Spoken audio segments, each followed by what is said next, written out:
Samantala, mamaya balikan natin ito. Parinig ko naman sa inyo, kasi ito nga po yun eh. Doon naman ho sa isang topic natin, AFP at PNP gustong pag-awayin ni Vice President Sara Duterte. Doon nga sa kanyang pagsasabi na bakit nga daw pinayagan ng AFP at DND na mahuli si Duterte na dating Commander-in-Chief. Talaga lang ha. Kaya ibang-iba talaga itong si mga hataw nito, mukhang hindi rin alam ang sinasabi. Ha? Yan. Kaya tuloy, pinaliwanagan siya, nilekturan ni Senate President Chis Escudero tungkol diyan kanya sa sinasabi na hindi anya tama na intrigahin na pag-awayin ang militar at AFP kasi yung mga yan ay sumusunod lang at saka po ang police operation ito susuportahan lang ng military. Di ba pakinggan natin itong ilang pahayag ni maiksi lang ito, pahayag ng Senate President Chis Escudero. Alam mo, hindi ko rin maintindihan yung concern na yan ng ating Vice President. Pero anong gusto niyang palabasin? Magbabangayan ang sundalo at ang pulis? Klaro, law enforcement operation yon na nag-assist lamang ang AFP. At hindi pwedeng palaga naman na lumaban ng AFP sa kapulisan kaugnay sa law enforcement operation. Ayan, no? So, napakalinaw. Hindi talaga. Actually, sinabi na rin po yan. Pinaliwanag na rin yan ni Defense Secretary Gibo Teodoro. Sandali lang po. Ang sabi ni Teodoro, talagang mananatili lang siyang susuporta sa PNP. In case na may kailangan ng PNP sa law enforcement, susuporta ang military. Dahil ang pagpapatupad ng batas, trabaho ng pulis yan. Hindi yan trabaho ng militar. Okay? Kasi kaya ko sinasabi ni Sara Duterte dahil mula sa Terminal 3 sa aeroplano nung hulihin si Duterte, dinala sa Villamor, doon sa Presidential Lounge, kung saan yun yung pinaka-temporaryong opisina ng Pangulo kapag departure, arrival, kung saan man siya nagbibiyahe, lalo na kung abroad. So, military na yon, Philippine Air Force na po yung lugar na yon. So, pinapalabas ngayon ni Sara, nandun na sa loob ng military. Bakit daw hindi gumalaw? Bakit daw pinayagan ng military ang pagkakahuli at pagpapaalis, pagpapadala sa Netherlands? So talagang hindi nalalaman. Sayang naman, alam? Si Sara Duterte, Vice President, abogado. Kahit hindi abogado, kahit hindi Vice President, alam ng maraming Pilipino kung ano ang trabaho ng militar at pulis. Bakit parang hindi alam ni Sara kung ano ang responsibilidad ng pulis at militar? Vice President, ganito po yan. Ganitong kasimple lang. Ang pulis po, civilian. To protect, to serve and protect ang trabaho ng pulis. Law enforcement yan. Investigation, pagpapatupad ng warrant of arrest, at lahat po. Ano man hong police matter, nagalawan ng mga civilian. Pulis ang nakapront yan. Pulis ang nag-iimbestiga, pulis ang manguhuli kung may warrant of arrest, pulis ang magbibigay ng protection, pulis ang nakapront kasi civilian in character. Pulis, yan ang trabaho ng pulis. Ang military, insurgency, tungkol sa insurgency, terrorist, insurgency problem, national security ng bansa, threat sa ating bansa, military ang nakapront yan. Ang pulis, hindi law enforcement, hindi yan tagapagpatupad ng warrant of arrest, hindi yan investigasyon, hindi investigador ng military, hindi po yan dapat nakikialam talaga sa implementation ng trabaho ng pulis tulad ng warrant of arrest. Yun po yung malaking pagkakaiba. Bakit naman pipigilan at makikialam ang military sa trabaho ng pulis? Ang pulis ay sumunod doon sa Republic Act 9851 at pagpapatupad ng warrant of arrest at pag-turnover sa ICC ng isang Pilipino, kahit si Duterte pa dating Pangulo, dahil merong warrant of arrest na galing sa Interpol. So, sinong pipigil doon? Wala. Yun po yun eh. Ang tanong, bakit hindi alam ito ni Sara? Abogado siya at saka Vice President. Number 2, sa pinakamataas na opisyal ng pamahalaan, dapat alam niya ang pangsyon ng militar at ng pulis. Diba?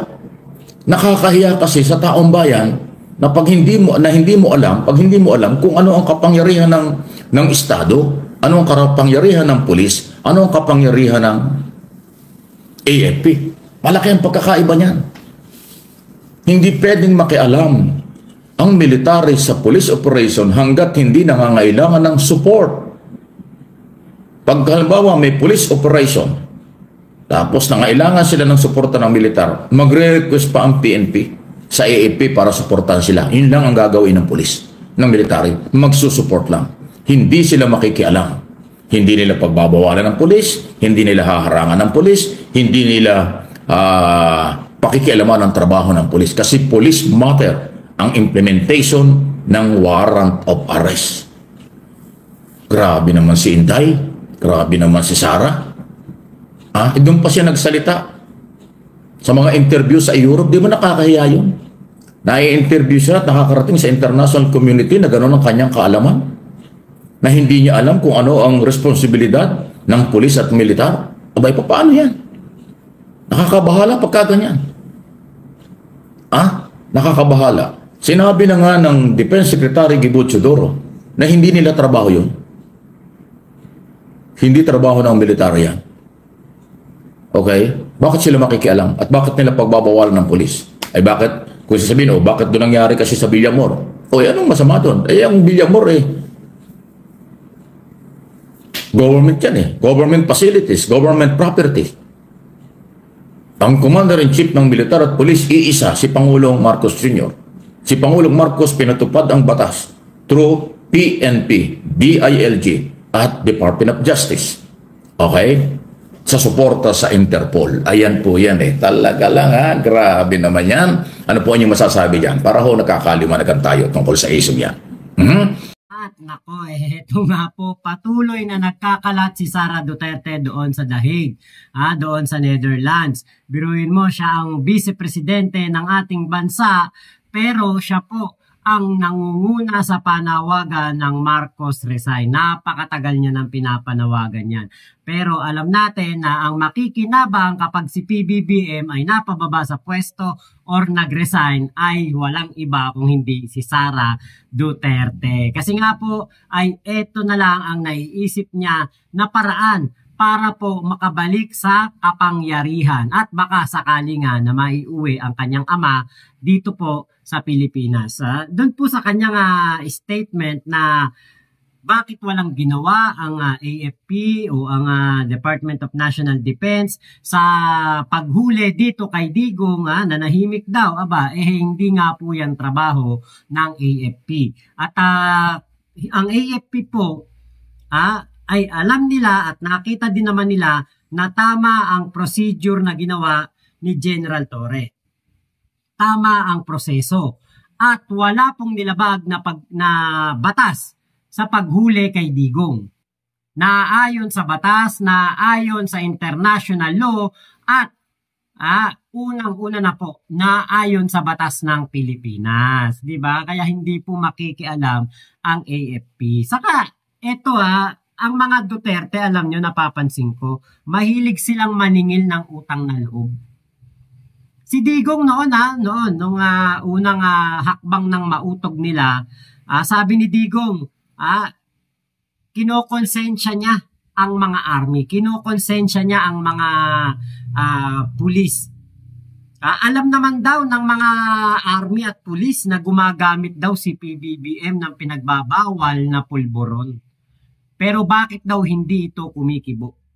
Tapos, pagkatapos niyan, maririnig natin yung kanyang mga kaalyado, yung kanyang mga lipores, ay manunumbat at sasabihin na, tinaasan ang inyong sahod, binigay ang inyong mga pangangailangan noong nakaraang termino nitong si Digong, kaya dapat daw tumanaw ng utang na loob. Hindi po ganun.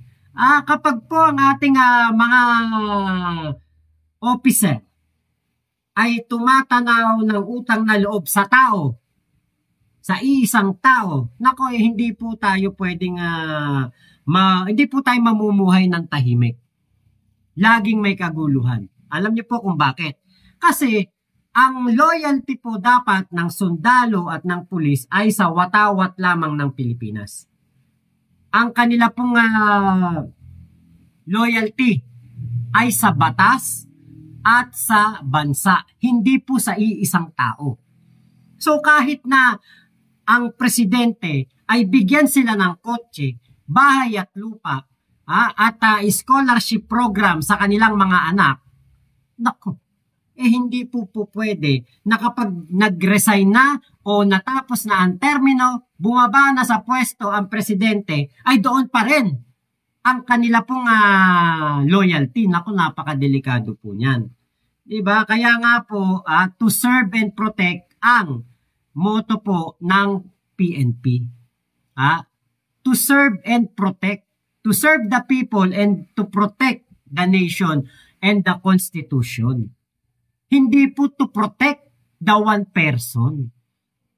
Diba? Hindi po dapat ganun. Kaya lang kasi ito talagang ang mga Duterte, may gagawin sila sa isang tao. Kuwari, may ibibigay sila, may gagawin silang pabor. Nakuha nila yung yung Filipino trait. Alam nila na ang mga Pilipino tumatanaw yan ng utang na loob. Pero iba po pagdating sa pamumuno at sa gobyerno. Iba po, hindi ka pwedeng lagi kang tatanaw ng utang na loob dahil ang mangyayari po niyan, naku magkakanda leche-leche ang iyong pamumuno. Di ba katulad ni Baste Duterte? Kinukonsensya niya ang ating Pangulo na sabi pa niya, ang ama ko pinalibing ang ama mo, pero ang ama mo pinakulong ang tatay ko. Diba?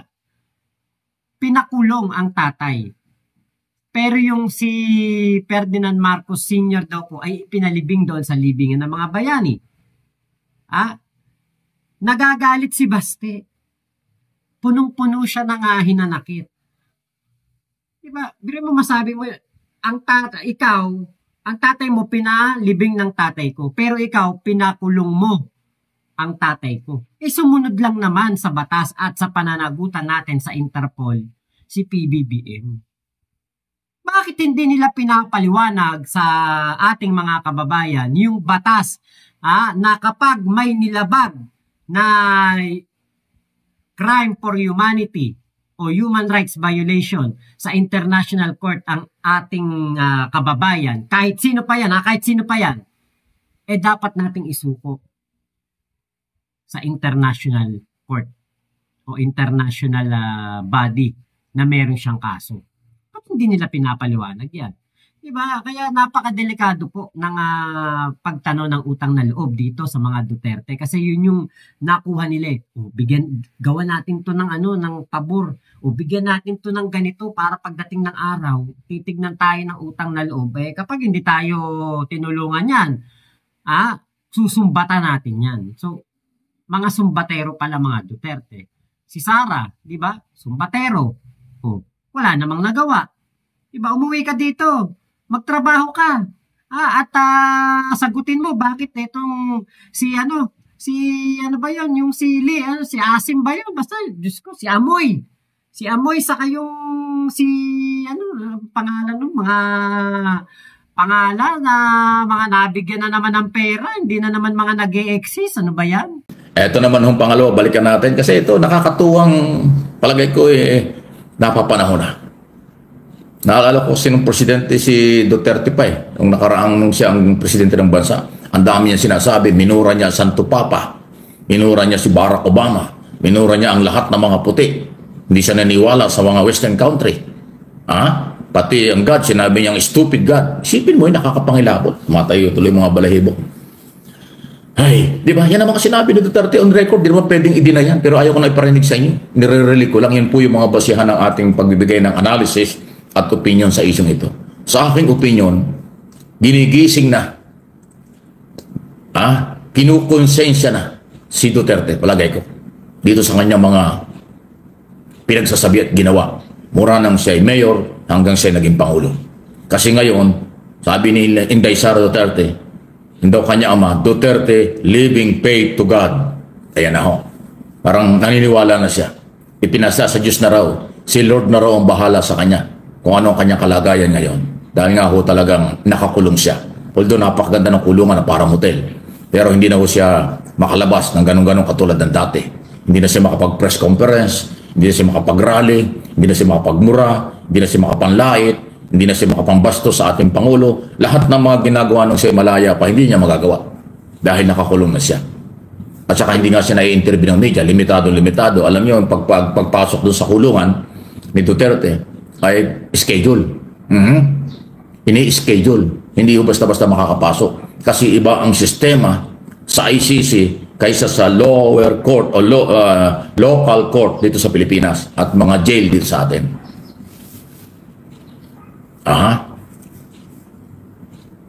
Kaya ho talaga dapat kaya napakagandang balita nitong binabalita kong ito, kaya magagalit ng mga DDS. Magandang balita dahil si Duterte nakakaramdam na ng ganun.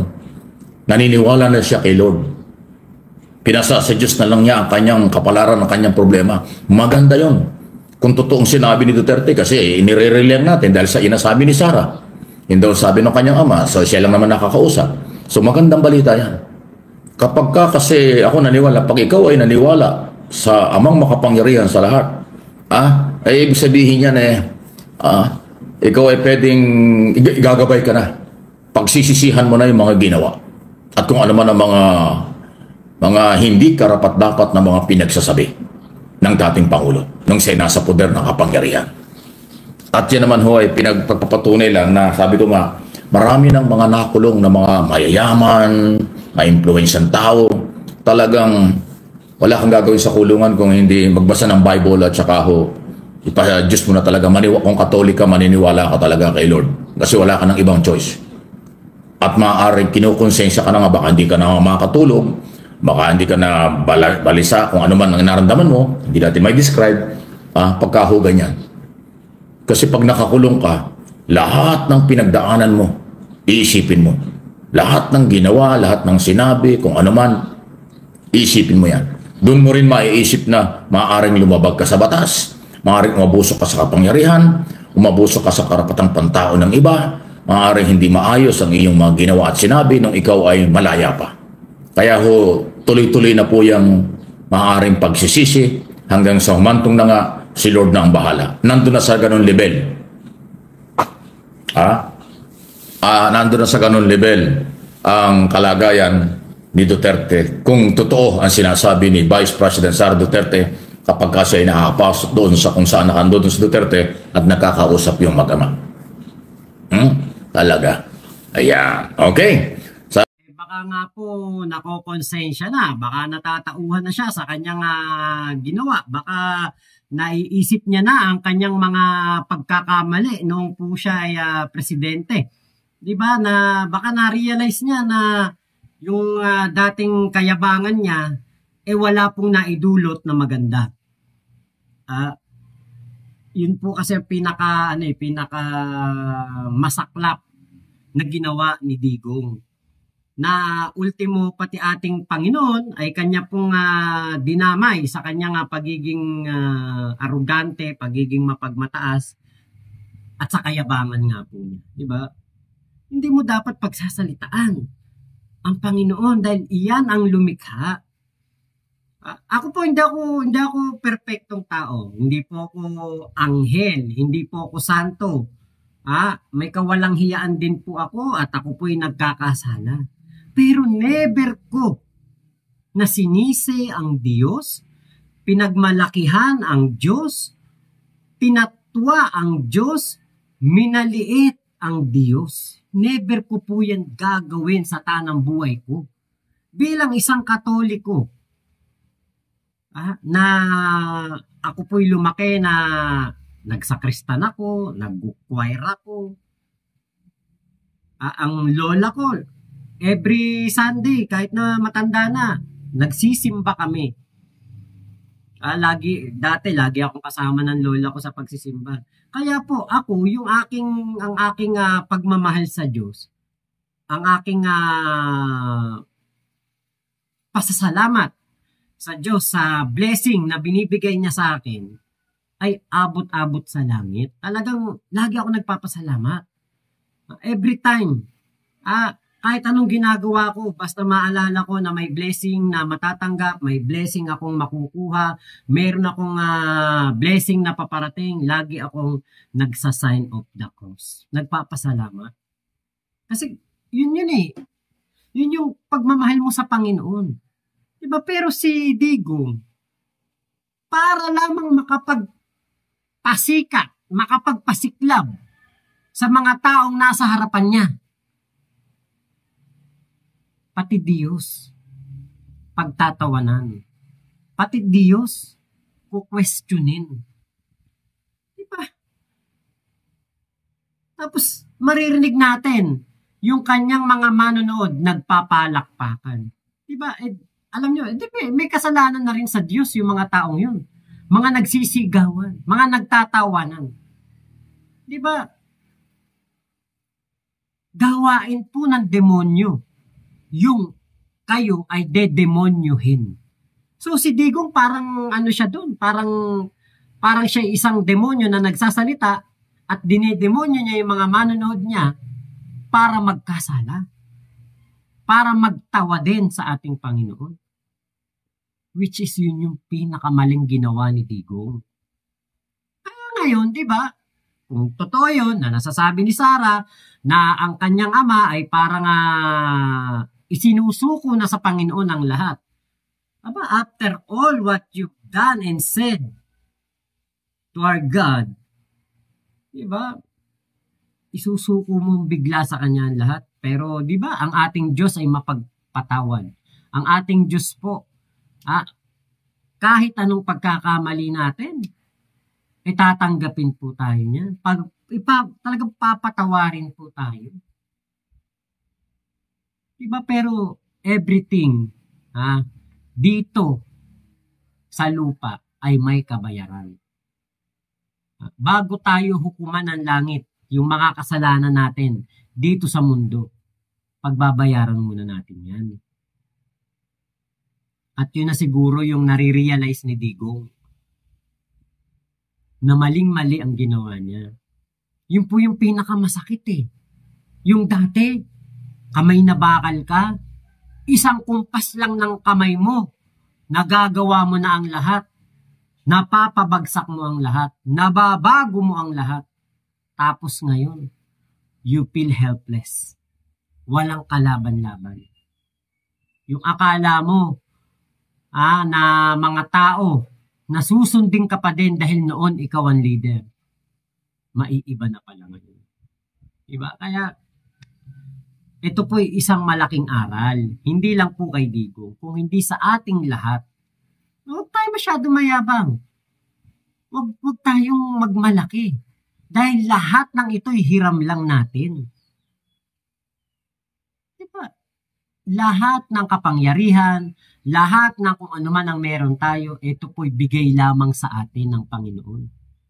Tapos pagtatawanan mo yung nandun sa taas, diba? Pagsasalitaan mo ng hindi maganda yung nandun sa taas.